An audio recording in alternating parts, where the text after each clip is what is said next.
Nkamini wina yemwe ndi olimbikira wakhumudwitsa anthu kwa Tundulu mboma la Kasungu atampirikisa pamodzi chifukwa cha nkhani zake za mchiuno.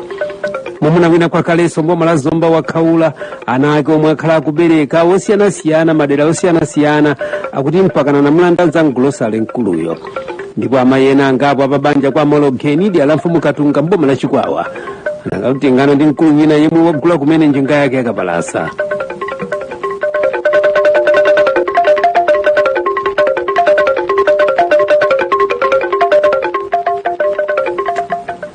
Nkamuni wina yemwe ndi olimbikira kwambiri komanso wamanga nyumba yabwino wakhumudwitsa anthu kwa Tundulu mboma la Kasungu atampirikisa pamodzi chifukwa cha nkhani za mchiuno.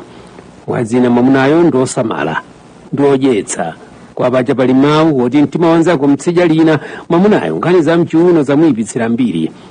Anamugwira ndi mkazi wa mwini nkulanditsa njinga yake yakapalaza koma kuyesa kuti ndikhululukireni anthu kukanitsitsa kwa mtwagalu zomwe ena akuti ayi apezerapo mwayi ofuna kumthamangitsa kuti asiye chuma chake mbuyo. Ena akuti ayi tchimo ndi tchimo basi ndipo ati kuli kusemphana maganizo kuti adakati mayiyo ndi apezekani mwamuna makolo akadati chani. Tili komweko kwa Tundulu mboma la Kasungu nchembere ina yaopsa anthu pomwe inagwira malo obisika mwana wake wa mwamuna yemwe aliso pabanja ati kukwiya kuti asinthanitsa tiyana ta nkhumba ndi njinga yakapalasa. Nchembere ati mkwiyo koma anthu akuti ayi zafikapo ndipo ndi ufiti chifukwa mkwiyo wake simomwe achitira mayiyo. Anthu pamudzipo akuti mwamunayo komanso mikoko yogona akuti nkhayindi yayikulu akhalirana pansi. Kastomala wina yemwe amafuna kumwa tii kwa Nkomera ndi alamfumu Chadza mboma la Lilongwe anakwiya kwambiri pazomwe anachita mmodzi mwa ogwira ntchito. Malingana ndiye mwatitumizira nkhani ati wopereka tii atamaliza kukonza bwinobwino tii kuti akapereke kwa kastomala kuyiwala ndithu mpakana mosakhalitsa akuti anakataya tii madzi. Kumufunsa kuti nkutheka uzimu unangomchokera anali ngati chilengwalengwa zomwe zinakwitsa kwambiri kastomalayo pakana anthu ena omwe anali kunja kwa kantiniyo anadandaulaso kwambiri. Pakana pano anthu ambiri kwa Nkomerako akukhalira kufa mphwete chifukwa cha nkhaniyi. Mwamuna wina kwa Salimu gulupu afikira ndi alamfumu Nkapita mboma la Zomba akumuthamangisa pamodzi chifukwa cha nkhani zake za umbombo. Mwamunayo akuti mpakana kuuza mkazi wake kuti atape phulusa ngati akufuna mwana wa m'bale wake kuti adye nawo chakudya cha pamudzipo. Izi zinaziziritsa mkhongono anthu ambiri pamudzipo nkupatikizapo mkaziyo kuti litima lake lotani komanso umbombo wake afika nawo pena. Nkhani yakula kwambiri ndi ala Salimu komanso Nkapita yonse ndipo mchiyankhulo chakuderalo anthu amvekera ananjomba chichi usuchi nambonso nusawi perepa. Nkhani ya nkamwiniyo yayipitsa mbiri anthu ambiri kupatikizapo mkuluyo. Mwamuna wina kwa Kaleso ndi alamfumu Mwambo mboma la Zomba wakhaula ana ake omwe akhala kumangobereka madera osiyanasiyana atankhawulitsa mkuluyo kukasesa katundu onse mgolosale yake. Akuti bamboyo amakhalira kumwasa ana madera osiyanasiyana kwa Kaleso, Magoli, Mbalu, kwa Mauluka ndi madera ena monga kwa Jali. Dzanali anawo makamaka wa mkulu anasonkhanitsa anzake twitwiriri kupita kwa mkuluyo nkumuchenjeza kuti sakuyimva wathandize msangamsanga. Poona kuti anawo akukula ndithu anachita mantha nkuyamba kuwathandiza ndipo mkuluyo geni yake ya gulosale yadukiratu. Tili komwe kwatsikana ena anakunthana mpakana kuvulana pagulu mpakana kutsala mbulanda kulimbirana mwamuna kwa Ramusi mboma la mulo la Zomba.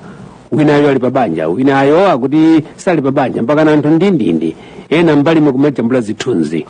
Nkhani yafala mmadera adokolana phali Chinkhwangwa kwa Potani komanso kwa Daniel. Ukumpera nkhani za maboma kuchokera kuno ku Radio 1. Popitiriza nkhanizi kwa Khwalala kwa Wabudi alamfumu Juma mboma la Mulanje akuti mwamuna wina wafika poyika manja mwamba kuti na mkazi yemwe anampeza kuchira dzulo amugometsa kwambiri ndipo amuthetsa mankhalu. Bambo ngosiyasiya akazi koma na papokha kuti zamuonetsa malodza atafuna kumusiya mayiyo atamujerajera ndalama zake za mmabungwe. Mayiyo pofuna kuti bambo amve kuwawa nayenso kumayimbira dalafoni amuna ena kuti takona ndi njala kuno koma mkulu ali pomwepa kuti atumize ndalama.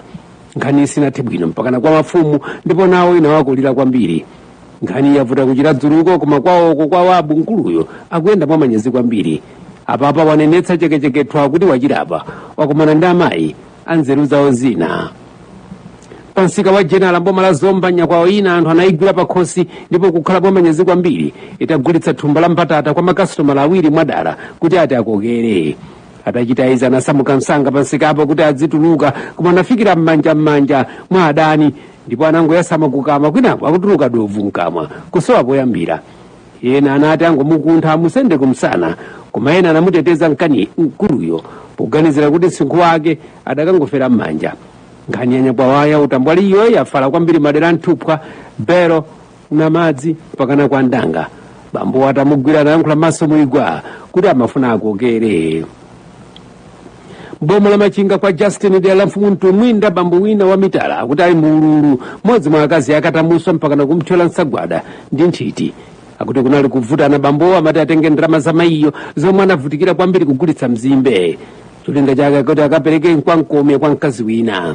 Koma inu inaliko anamboshola mpakana ndithu akadali chigonere atadzuka kumene chifukwa anakumuka mkuluyo. Anthu amudzudzula mayiyo kuti asatamike adzapha munthu poganiza kuti bambo mpakana mkodzo wawawa. Komanso kuti chiwairese cha bluetooth chija anyamata ena amayenda nacho mnjira akuti cha mkuluyo chinasweka pomwepo. Anthu ambiri kuphatikizapo akamwini anzake akuti amudandaulira mkuluyo kuti asinthe khalidwe. Banja likuoneka kuti silikhalapo komanso anthu amudzudzula mkuluyo kuti zakhala bwino. Ndipo banja lina lakhumudwitsa anthu ambiri kwa manje edi ala Mfumu Kapeni boma la Blantyre. Mayi ndi bambo onse anawamangirira pa mtengo ofanana koma m'masiku osiyana chifukwa cha zakhalidwe lawo. Dzana ali bambo yemwe ndi mdzukulu anabisa foni ya anzake ali kumanda mpakana ndithu kuichotsa makhadi koma gululo anamugwira kuti azikagulitsa kumsika. Kunali uyo kumukwakwaza mpakana kumanda kummangirira pa mtengo omwe wonso masiku apitawa mkazi wake anthu ena anammangirira pomwepo atasiya khanda nkumapita kumabyalaho.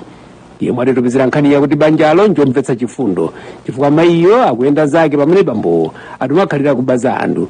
Nkhani yafala m'madera kwa Somba, Chemoya, Chejana ndi madera ena monga kumisesa Chigumula, kuchiwembe komanso kufede. Mkuluyo anapulumukira kuti anthu anati ayi maliro ndagogo yemwe anali wabwino kwambiri adakali ndi moyo ndipo mzimu wake safuna kuti upite ndi zinthu ngati za mkuluyo. Anamuswa mkuluyo mpaka nalira chakumudzi ndipo pakadali pano akuyenda champeni chifukwa cha manyazi ngati momwenso achitiranso manyazi kaswiri wina wazoyimbayimba. Akuti anasimbwira anthu pamaleno autchuka ku Blantyre komweko kumuwuza kuti lowani mbwalo kuti anthu akudziweni kumatamika kumangocheza zake. Atalowa nthawi yakutha anangumuwuza kuti achokepo kwa bambo aya anayankhula mokhadzula kuti atamuchita chipongwe. Koma anthu omwe anapita kumeneko akuti woyimbayo ngolakwa chifukwa amasimbwira anthu mpakana kumayenda zosamukhudza kuyiwala kuti anthu anakhamukira kumeneko. Mkuluyo naye akwenda champeni zomwe ambiri anafika kumaloko akuti nchifukwa chake anthu amakana kulondula nzoyimbayimba chifukwa anthu ena akuti amachulutsa zosimbwa. Kwa Molo Kennedy ala Mfumu Katunga boma la Chikwawa mwamuna wina akuti akutha akazi aweni powashayinira ndi njinga yake akuti akapalaza yomwe angoyigula kumene. Mkuluyo ndikatakwe okhapa mzimbe ndipo atanagula njinga yakeyo ndipo akutha nayo amayi. Mpakana mabanja ambiri kusokonekera kwa Katungako mpakana kubwerekana ndi mkuluyo. Nkhani yafala kwa Kasinthula ndiponso anthu akhalira kufa mphwete kuti nawo amayiwo kufera njinga enieni yakapalaza. Bambo ndalama zodulira mzimbe akuti zamchulukira kwambiri.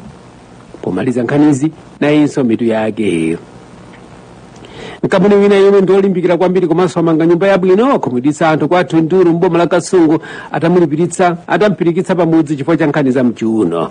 Mwamuna wina kwa Kaleso de la Mfumu Mwambo boma la Zomba wakhaula ana ake omwe akhala akubereka mbwe madera osiyanasiyana atapita kumweko kukatuta katundu wa Ngolosale.